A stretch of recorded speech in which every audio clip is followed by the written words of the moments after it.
Sabila, Prime TV News, Lusaka. Well, there you have it. Quite sad indeed.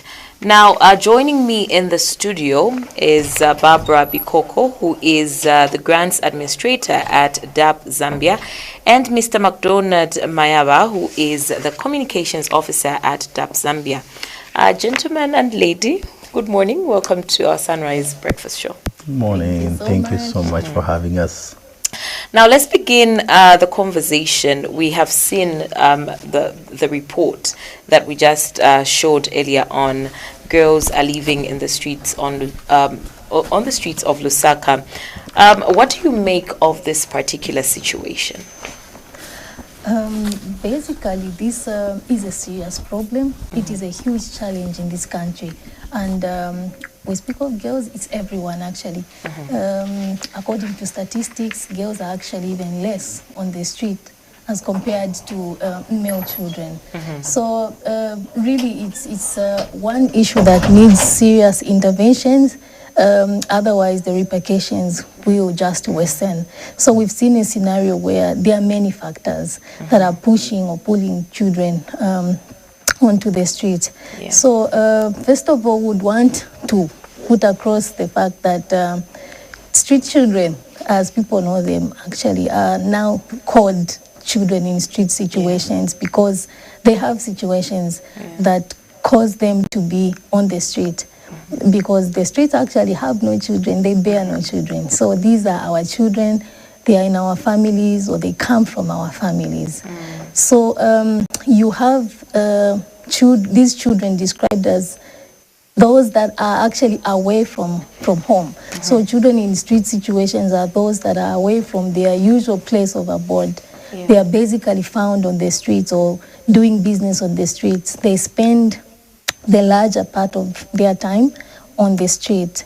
So you find that they are also in categories. The first category being that which is completely away from the family. They are totally abandoned or they have just left completely. They have no contact with the family. You have a second category where even though they are on the streets, they do have communication here and there, and they know where their family is. Oh, my mother is in Kawe, or here and there, I'm not with them, but I know where they are. Maybe one day I'll find them. Then there's also the other category that is on the streets during the day, doing all sorts of things, selling, begging, many businesses, but in the evenings, they do go back home. So you see that they are in three categories. And we see that this situation is arising from many factors, but we could also put them in two categories. We have pull factors and push factors. Maybe we can talk about some of the factors later as we go on with our conversation. But coming to you, Mr. Mayaba, when we talk about streetism, what does it really mean and why does it continue to affect so many children in Zambia? Thank you very much for that question, Rhoda. You know, the issue of streetism is very serious in Zambia. I know there are efforts from partners to put together, statistics of how many children are on the street, but estimates previously have pegged the number between 2,000, some even up to 75,000. And, when we talk about streetism, sometimes it could be common to just pass it off as, just children on the streets. But primarily, it's very important to understand that these are human beings. These are children, potential future leaders. Growing up in the street, on the street without protection, without structure. They lose parental guidance, they lose parental care, and they also are losing out on opportunities that could help them contribute later on to the, the national discourse and national development. So, and like Barbara has put it, most of these children come from vulnerable living conditions, poverty and other factors. And once they are on the street, the survival becomes their primary goal. They think about how to get from one day to the next. Issues of going back to school, looking for opportunities to better their living conditions or circumstances, they become problematic. For them, it's how to get, from one day to another. And the challenge that we see with streetism is that the solutions that are there often are temporary in nature. You give a child arms, it only encourages them to stay on the street. And ultimately, they do not think about, bettering their circumstances. So the challenge of streetism is quite big. And the issue here is that ultimately, it costs more to, treat streetism than to prevent it. So the adage goes, prevention is better than cure. Yeah. So it's very important for us to understand that the circumstances that these children find themselves in the streets is actually dangerous. From the onset, it's very important actually to state that no child deserves to be on the street. Yeah. So now, would you say that streetism is more of a development issue than just a social welfare issue? Well, we can say actually it's both. Yeah, it's both, because you see, like I said earlier, these children are supposed to be part of Zambia's future human resource, future leaders. So they stay in the streets, they lose out on opportunities to better their chances of contributing meaningfully to the country's development. But then also it's a social issue because, the society pays a much higher price if these children are neglected on the street. Crime, drug abuse, and all that. And the thing is, when the children stay on the street, there are three things that could happen. They may end up in, say, for example, lack of better term, in Chainama, because there are a lot of mental pressures they go through on the street to pass through the nights. They may end up in prison because of crime, and they may end up also, sorry to say, but their lives are at stake. They could die because the street is unsafe for a child to live. And these are young people we're talking about. So it's both a social issue, because society has to pay the higher price if we don't actually take interest in curtailing this situation, as it were, but also a developmental issue, because these are the people that we should look forward to empower and equip so they can contribute meaningfully to the country's development. Now, Barbara, DAPP has been working with children in street situations for many years. Kindly tell us more about that, and how do you approach such situations? Yeah, thank you so much, Rhoda. As DAPP, we know that it is everyone's responsibility to have these children in the space that they're supposed to be, and we come forth to work together with various stakeholders, particularly the Ministry of Community Development and Social Services, and others that we work together with in implementing a lot of factors and a lot of interventions that will bring these children back home or back to a place that would be called normal. So we have a project right now that is implemented in Chibombo district in a place called Malambanyama. It's a place we call Children's Town. So there we have a project where we bring children, such children like the ones we saw in different street situations, to that place. And when they come, we have different interventions. We do understand that putting a child back onto track is not an easy task. So we have a 3-tier system or operation system. So when we get them from the different streets, and we usually recruit them from Lusaka, there are hotspot areas where we get them from, in under the bridges, in different places. We recruit them together with the police and the district social welfare office and many others. So we get these children from Lusaka, from Kabwe, and now even Dola, because it's really widespread. These children are everywhere. So we'll bring them to that place. It's a school, it's a training place, it's a rehabilitation place. The first intervention is we keep them there for a week for orientation. It's a strategy that we use so that we keep them there. We alert them to what will happen. We tell them this is what we do here, these are the programs, you will be required to do this. Why? It's very important for them to know what to expect, because we've had a lot of runaways. Every institution that is implementing such an activity knows that these children will not stay in one place because they are used to being on the streets. They are used to that freedom. they don't want any kind of regulations. So first of all, we want to make sure that they understand what it is that we want to do to help them. And we counsel them in that 1 week. It's an orientation period. And if at that time or at the end of that 1 week they still want to go back, they are not willing to stay, we will safely take them back. Because in the past, they would just run away, which is unsafe. Yeah, and it's in the bush there for them to come back and safely, it's not good. So we would bring them back. Okay, I want to go home or I want to go back to the streets. But we would counsel them. But that's the first phase. And then we have a system where we rehabilitate them, and then we provide vocational skills training, and the third part is the reintegration back into society. So in the first phase, we rehabilitate them. We have trained counselors. We have social welfare officers. We have different experts that will make sure that those children undergo a complete change, because when they come, a lot of them are addicted to different substances.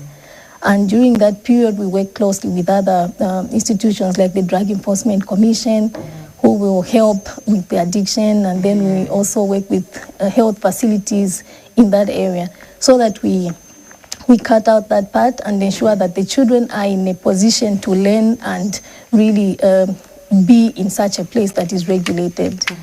Then also during that time, they join skills. We make sure that we provide skills. So at Children's Town, we have 3 courses. We provide tailoring, we also do metal fabrication and agriculture. So this is a program that we call Youth Academy. Okay. Yes, so it's a 2-year program, and it's one that will help them not only rehabilitate, but also acquire a skill that is going to help them get back into society and become productive children and contribute to society. And the last phase is the reintegration. So whilst they are doing their skills, we also want to make sure that we prepare the time that they'll go back home. It's not easy. Some have left home for many years. They've lived on the streets. Others don't even know where their parents are or guardians are. So it's a process. We start to identify or to locate where these people are. We go with the children. Okay, where last did you see your parents? Where do you have relatives? We go with them to search. And we also make sure that we repair some relationships. We counsel the parents to make sure that they also know how to handle the children when they come back. You know, some children on the streets have committed some offenses, or they've made some mistakes and they ran away from home because of that. Others are simply not wanted. They're just troubled. So it's a lot of factors that we need to put in place within that 2 years that the child is at our school, so that to make sure that when they leave and settle in properly. And at the final stage, when they are done with their training, we also provide what we call a starter pack. It's a form of empowerment with tools. If a child was under the tailoring course, we do provide a tailoring machine, for instance, that is going to help them start up their own small business in their community. We do realize that it is not enough to just give skills. We now need some kind of capital that child will use to sustain themselves and to build up from where they came from. Absolutely. Sure. So now, with all the work that you have been doing, please kindly share at least one success story. I know you have so many. Okay. To point out just one would be unfair, but I can tell you and I can confirm that there are many children who are from Children's Town that are now at the University of Zambia, that are graduates. I can point out lawyers. It would not look good to speak out that way, but they are there. So, you know, you could come and follow up these success stories. Definitely. They are there. Would love to. We are proud to be associated with these children. Absolutely. Yeah. Now, Mr. Bayaba, how important is collaboration in addressing streetism? Indeed. The issue, like we have already alluded to, you can see that the issue of streetism is a big issue, and it needs concerted effort from all partners. But primarily, like Barbara has put it, it starts at the family level. It is very important that families provide you know, an enabling environment, a conducive environment for children to grow up in. So we need partnerships at every level, family level, private sector, and because as we provide like vocational skills at Children's Town, we are working with organizations, because these children, when they leave, at some point they go for industrial attachments, and we're working with the private sector, those who are doing tailoring and designing. We are working with agricultural farms in Chibombo and Chisamba, and so on and so forth, where these children can go and have a taste of industrial, you know, experience. So at every level, collaboration is very important, because it's not an isolated issue. To the family, you've seen Barbara has already talked about issues to do with reintegrating these children. You need to make sure that as these children go back to this environment, the family is supportive, the family environment is supportive, and eliminates those triggers that cause the child to leave in the first place. Or otherwise, the gains that would have been made through the youth academy would be negated somehow.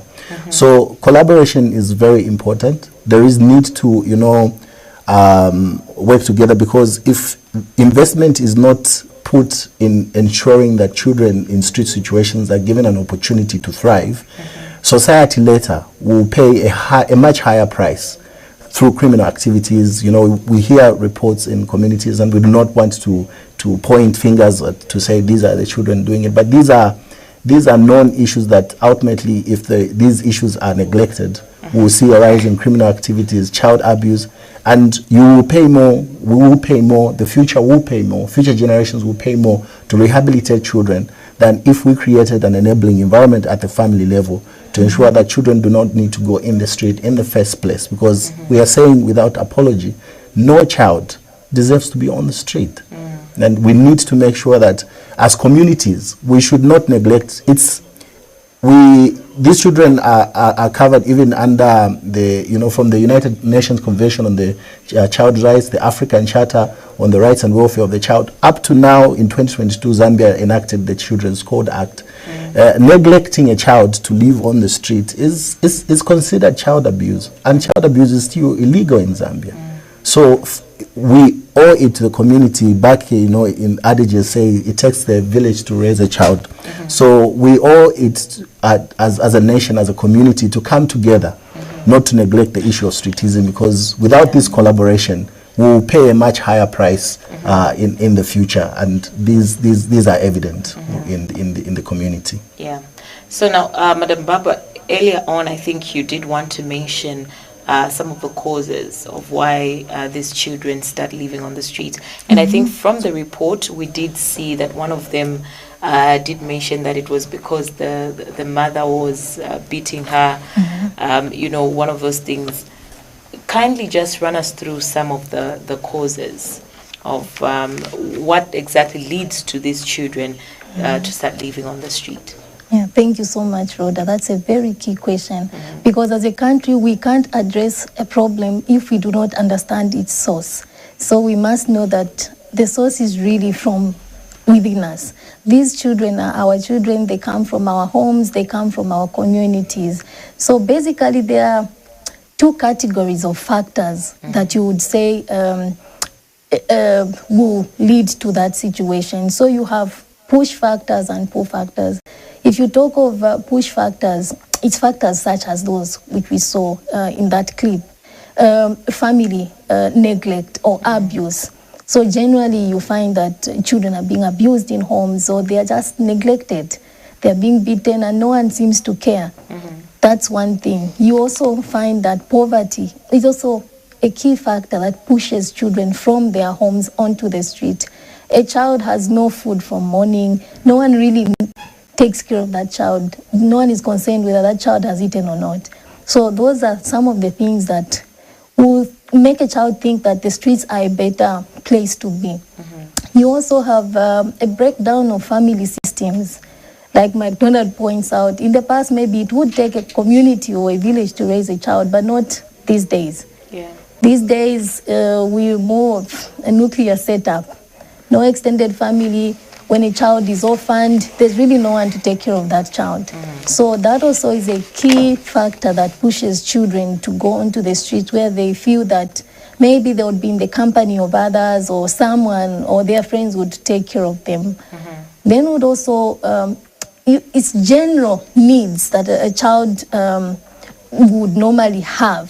You know, when no basics are provided to a child or for a child, they seek alternatives, and sometimes they'll think that the street is going to give that.